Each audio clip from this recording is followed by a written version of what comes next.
Today, I'm going to read out a letter or email to you that you can write to hospital executive or to hospital administration that will get you access to medical records. Stay tuned. My name is Patrick Hutzel from intensivecarehotline.com, and this is another quick tip for families in intensive care. So in my last video, I said at the title, what medical records to request from an LTAC if you want to pursue a medical negligence case. And today, I actually want to look at how you can write to an LTAC or to an ICU or to a hospital to get access to medical records. So you can use it, copy and paste. We've got a written version of this blog. It's very simple for you to use. So let's just get right into it. So here's a sample letter you can use to formally request your loved one's medical records from an ICU or from an LTAC or from any hospital. You could send this via certified mail, email, fax, whatever. I mean, hardly anyone uses fax anymore, but, through to the patient records, medical records department or health information management department. So put in your full name, address, phone number, email address, the date, put in to the medical records department, to the hospital name, address, and so forth. And then put in the subject line, request for complete medical records. Put in your loved one's full name, patient, date of birth, dates of care at the hospital, for example, from February the 1st to, 30th of April 2025. And then say, dear medical records department, I'm writing to formally request a complete copy of the medical records for the above named patient during their stay in your hospital and in your ICU. I'm the legal representative, next of kin, healthcare proxy for the patient, and I'm therefore authorized to request and receive this information. Please include all medical records, both handwritten and electronic, including but not limited to admission records and intake documentation, doctors and nursing progress notes, medication administration records, respiratory therapy notes and ventilator logs, vital sign logs and nursing assessments, laboratory and imaging reports, emergency response records, i.e. rapid response team, medical emergencies, code blue, records of any transfer requests or ambulance calls, communication logs between staff and family, death summary and or discharge summary, any documents related to hospital policies and procedures affecting care, death certificate, if applicable. Please provide the records in electronic format, PDF on USB or encrypted email if available, or via app. If you require a fee, please notify me in advance. This request is made under my rights granted by the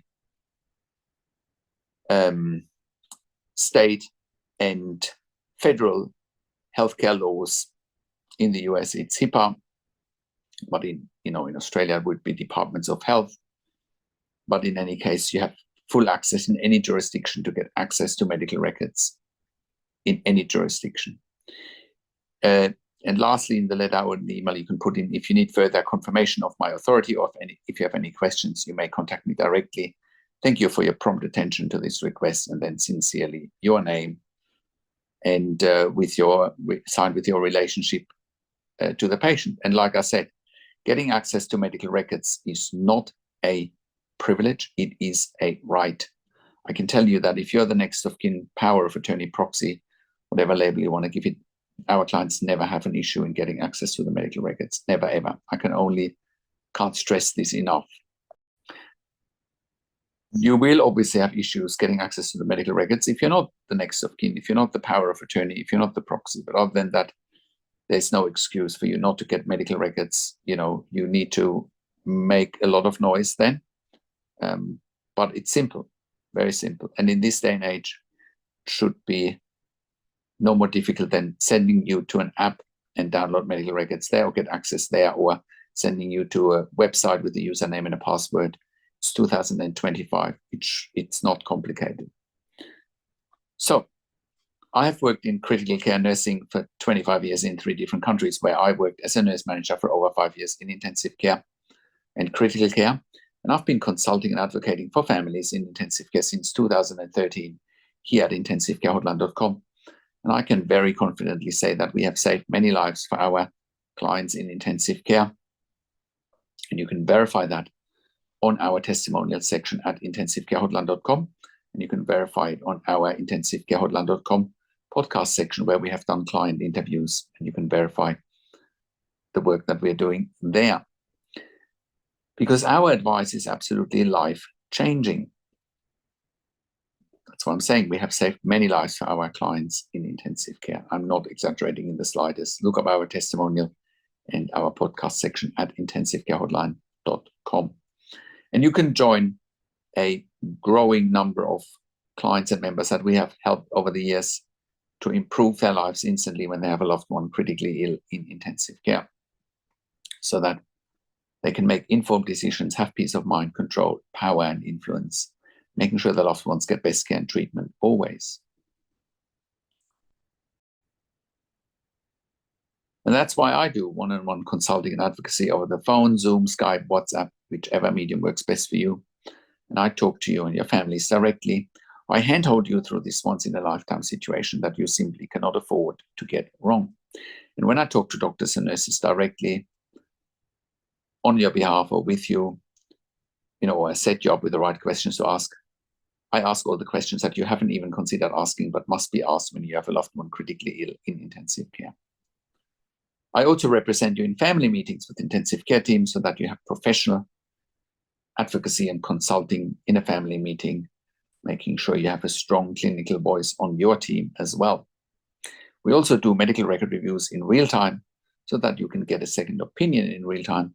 We also do medical record reviews after intensive care if you have unanswered questions, if you need closure, or if you are suspecting medical negligence. And we also have a membership for families of critically ill patients in intensive care. And you can become a member if you go to intensivecarehotline.com. If you click on the membership link, or if you go to intensivecaresupport.org directly in the membership, you have access to me and my team 24 hours a day in the membership area and via email. And we answer all questions intensive care related. In the membership, you also have exclusive access to 21 ebooks and 21 videos that I have personally written and recorded. And all of that will help you to make informed decisions, have peace of mind, control, power, and influence, making sure your loved one gets best care and treatment always. And all of that you get at intensivecarehotline.com. Call us on one of the numbers on the top of our website, or simply send us an email to support@intensivecarehotline.com with your questions. And if you like my videos, subscribe to my YouTube channel for regular updates for families in intensive care. Click the like button, click the notification bell. Share this video with your friends and families, and comment below what you want to see next, what questions and insights you have from this video. I also do a weekly YouTube live where I answer your questions live on a show, and you will get notification for the YouTube live if you are a subscriber to my email newsletter at intensivecarehotline.com, or if you are a subscriber to my YouTube channel. Thank you so much for watching. This is Patrick Hutzel from intensivecarehotline.com, and I will talk to you in a few days. Take care for now.